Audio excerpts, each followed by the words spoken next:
Assalamualaikum warahmatullahi wabarakatuh. Kami dari kelompok 3 akan mempresentasikan hasil judul PowerPoint kami yaitu evaluasi bioplastik dari kulit pisang. Anggota kelompok kami sendiri yaitu pertama Dwiki Arif Rahmati dengan NPM 01914, kedua David Yuliana Sari dengan NPM 01929, ketiga Haris Fajar Kurniawan dengan NPM 01931, kedua Wahyu Wibisono Nur Aminuwo dengan NPM 01932, kelima Adinda Jamilatul Lestari dengan NPM 01936, dan keenam yaitu Ivan Maulana Alfandi dengan NPM 01937. Untuk latar belakang sendiri yaitu plastik merupakan salah satu penyumbang utama pencemaran lingkungan karena sulit terurai secara alami dan proses daur ulangnya berisiko menghasilkan zat beracun serta bersifat karsinogenik. Berdasarkan data KLHK 2023, sampah nasional mencapai 31,9 juta ton, mendorong perlunya solusi seperti bioplastik. Bioplastik adalah plastik berbahan dasar alami yang mudah terurai oleh mikroorganisme, menjadikannya lebih ramah lingkungan dibanding plastik konvensional. Salah satu sumber bioplastik potensial adalah kulit pisang yang mengandung 59% pati. Meski bioplastik berbasis pati rentan pecah dan kurang elastis, penguatan dengan selulosa dan plasticizer dapat meningkatkan kekuatannya. Untuk materi selanjutnya akan dijelaskan oleh teman saya, Dwiki Arif Rahmati. Waktu dan tempat dipersilakan. Baik, terima kasih Mas Haris. Saya akan melanjutkan presentasi selanjutnya, yaitu adalah hasil dan pembahasan. Di mana pada layar ada tabel yang berupa bahan, metode, hasil uji, yang hasil ujinya yaitu biodegradasi, kuat tarik, dan elongasi. Untuk yang pertama yaitu adalah kulit pisang 10% dengan gliserol 2%. Dengan hasil uji biodegradasinya didapatkan 4 hari, kemudian kuat tariknya 3 MPa, untuk elongasinya 115,43%. Yang kedua, yaitu adalah kulit pisang 40% ditambahkan dengan gliserol 1,5% dan juga tapioka.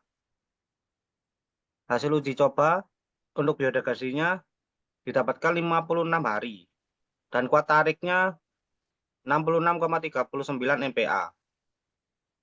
Nah, selanjutnya kulit pisang Musa Paradisica dan gliserol 25%.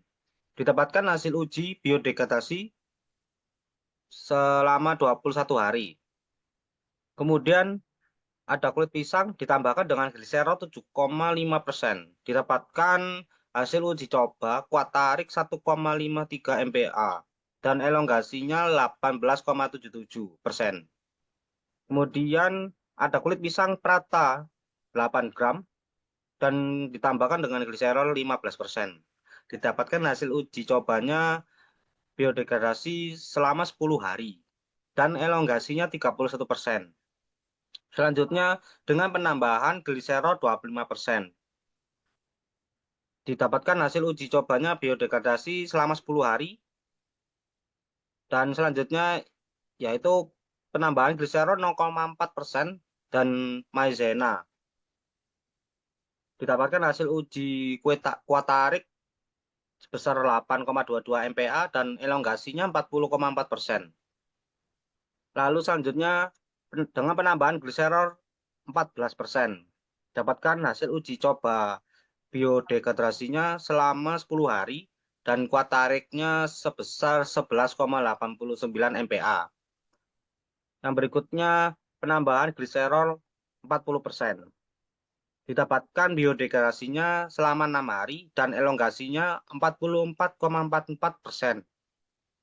Yang terakhir, dengan penambahan gliserol 7%.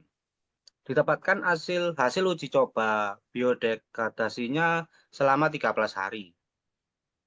Untuk slide selanjutnya akan disampaikan oleh Mbak David Yuliana Sari. Waktu dan tempat saya persilakan. Baik, terima kasih sebelumnya Dwiki Ari Rahmadi. Saya David Yuliana Sari akan melanjutkan pemaparan materi mengenai beberapa bahan yang digunakan untuk pembuatan bioplastik kulit pisang. Untuk selanjutnya menggunakan kulit pisang mulu BB dengan kitosan 2%, gliserol 3%, menghasilkan kuat tarik sebesar 4,79 MPa serta elongasi sebesar 13,32. Untuk kulit pisang kepok dengan kitosan serta sorbitol 2% akan menghasilkan kuat tarik sebesar 10,56 MPa dan elongasi sebesar 58,33%. Selanjutnya, menggunakan kulit pisang, gliserol, dan penambahan selulosa akan menghasilkan kuat tarik sebesar 5,60. Sedangkan untuk kulit pisang, ditambahkan gliserol serta polimer asam polilaktat akan menghasilkan biodegradasi selama 56 hari serta kuat tarik sebesar 39,30 MPa. Untuk bahan baku kulit pisang yang ditambahkan dengan natrium metabisulfit akan menghasilkan biodegradasi selama 84 hari. Ini merupakan nilai yang tertinggi dari beberapa hasil biodegradasi yang telah diujikan. Untuk selanjutnya yaitu bahan kulit pisang ditambahkan NaOCl 1% dan gliserol 50% menghasilkan biodegradasi selama 8 hari, sedangkan menggunakan bahan baku kulit pisang hijau ditambahkan asam klorida serta natrium hidroksida dan penambahan natrium metabisulfit akan menghasilkan biodegradasi yang juga panjang yaitu 80 hari. Beberapa dari perbedaan penambahan dari sifat plasticizer yang digunakan dalam bioplastik ini memainkan peran yang penting dalam meningkatkan kualitas bioplastik. Salah satunya yang pertama yaitu kita menggunakan bioplastik dari kulit pisang, yang mana kulit pisang itu mengandung 59% pati, yaitu sebagai polimer utamanya, di mana pati ini dari kulit pisang memiliki kelemahan, yaitu berupa sifatnya yang rapuh dan memiliki daya serap air yang tinggi. Oleh karena itu, ditambahkan beberapa plasticizer yang akan meningkatkan sifat mekanik dari bioplastik yang dihasilkan. Salah satunya yang paling umum yang digunakan yaitu gliserol dan sorbitol, yang mana dua plasticizer yang ditambahkan ini berfungsi untuk meningkatkan fleksibilitas dan plastisitas dari bioplastik yang dihasilkan. Selanjutnya, bahan penambah kitosan, yaitu berfungsi sebagai memperkuat sifat mekanik dan mengurangi penyerapan air, sehingga waktu biodegradasinya lebih panjang. Untuk natrium metabisulfit juga berfungsi sebagai antioksidan dan antimikroba, di mana ini digunakan untuk memperpanjang umur bioplastik, sehingga bahan baku yang ditambahkan natrium metabisulfit memiliki hasil biodegradasi yang lebih lama, yaitu sebesar 80 hingga 84 hari, seperti tabel yang sudah saya sampaikan sebelumnya. Selanjutnya yaitu sifat yang ditambahkan sebagai penguat serta menjadikan komponen yang ramah lingkungan, yaitu salah satunya menggunakan bahan polimer asam polilaktat. Untuk materi selanjutnya akan dilanjutkan oleh Wahyu Wibisono. Untuk waktu dan tempat dipersilahkan. Oke, terima kasih atas waktunya Mbak David. Mohon izin untuk melanjutkan yaitu uji degradasi. Pada layar itu sudah dilihat yaitu grafik sifat mekanik bioplastik dari kulit pisang. Waktu degradasi bioplastik dari kulit pisang dengan penambahan plasticizer. Bahan-bahannya yaitu telah ditambahkan seperti HCl, HCl, gliserol, dan sebagainya. Dari grafik ini didapatkan hasil tertinggi untuk jangka biodegradasinya adalah pada bahan natrium metabisulfit, yaitu selama 84 hari. Sedangkan untuk yang paling singkat, untuk jangka biodegradasinya adalah yang menggunakan gliserol 2% nya selama 4 hari. Waktu biodegradasi tercepat ini terjadi pada bioplastik dengan bahan penambahan aditif gliserol 2% yang berlangsung selama 4 hari. Penambahan gliserol dapat dalam pembuatan bioplastik mempercepat proses degradasinya. Karena hal ini terjadi itu karena gliserol bersifat hidrofilik, sehingga mudah larut dalam air. Ketika gliserol menyerap air dari tanah, hal ini memicu dan mempercepat proses degradasi bioplastik. Pada degradasi terlama yaitu di bahan natrium metabilsulfit yaitu selama 84 hari per hari, yaitu hal ini disebabkan oleh sifat antioksidan metabisulfit sehingga bioplastik tahan lama dan tidak mudah rusak. Next.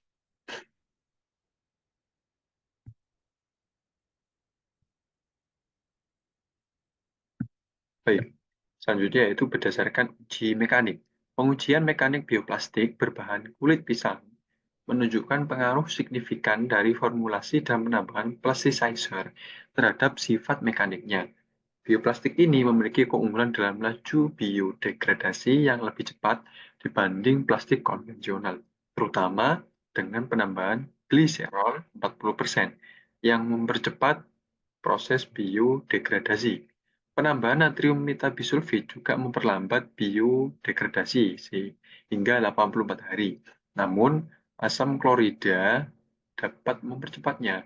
Pada uji kuat tarik, kombinasi gliserol 1,5% dan tepung tapioka menghasilkan kekuatan 66,39 MPa.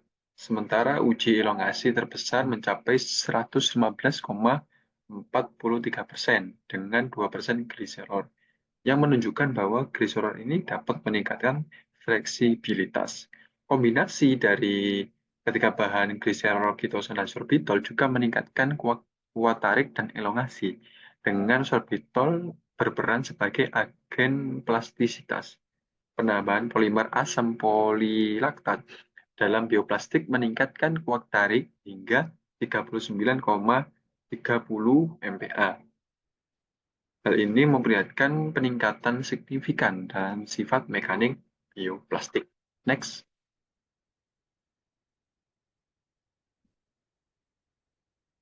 Untuk selanjutnya akan dijelaskan oleh rekan saya, yaitu Adinda Jamilatul Lestari. Kepadanya kami persilahkan. Baik, terima kasih. Kemudian saya akan melanjutkan untuk uji kuat daya tarik. Nah, dapat dilihat di tabel untuk plastik zer yang digunakan meliputi gliserol dengan berbagai konsentrasi serta kombinasi gliserol dengan bahan lain seperti tapioka, maizena, ketosan, sorbitol, selulosa, dan polimer asam polilaktat. Hasil menunjukkan bahwa penambahan gliserol 1,5% dengan tambahan tapioka menghasilkan kuat tarik tertinggi sebesar 66,39 MPa dibandingkan dengan kombinasi aditif lainnya. Ini menunjukkan bahwa dengan adanya kandungan tepung tapioka dalam campuran bioplastik, kelenturan dan persentase perpanjangan bioplastik yang dihasilkan menjadi lebih tinggi. Next.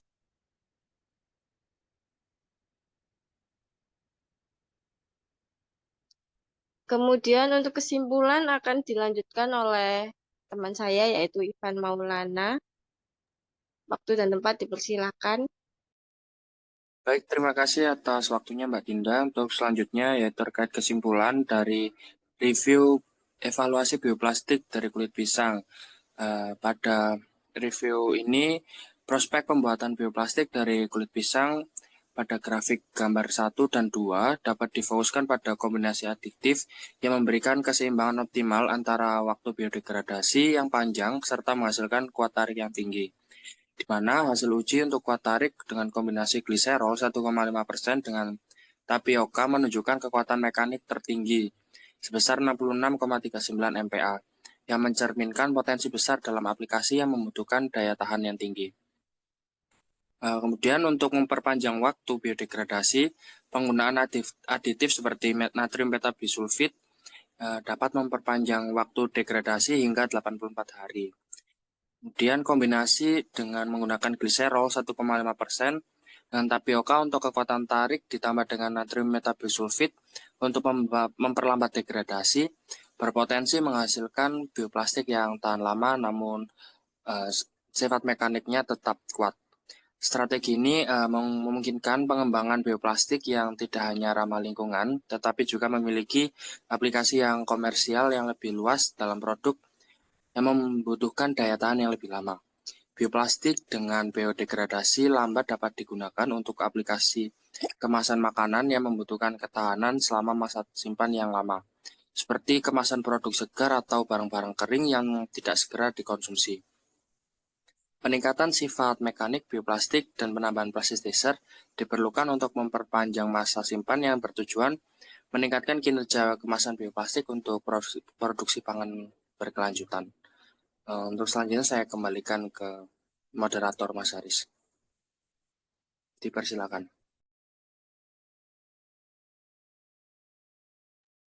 Baik, terima kasih Mas Ivan. Sekian presentasi dari kelompok kami. Mohon maaf bila ada kesalahan baik tutur kata maupun perbuatan. Wassalamualaikum warahmatullahi wabarakatuh.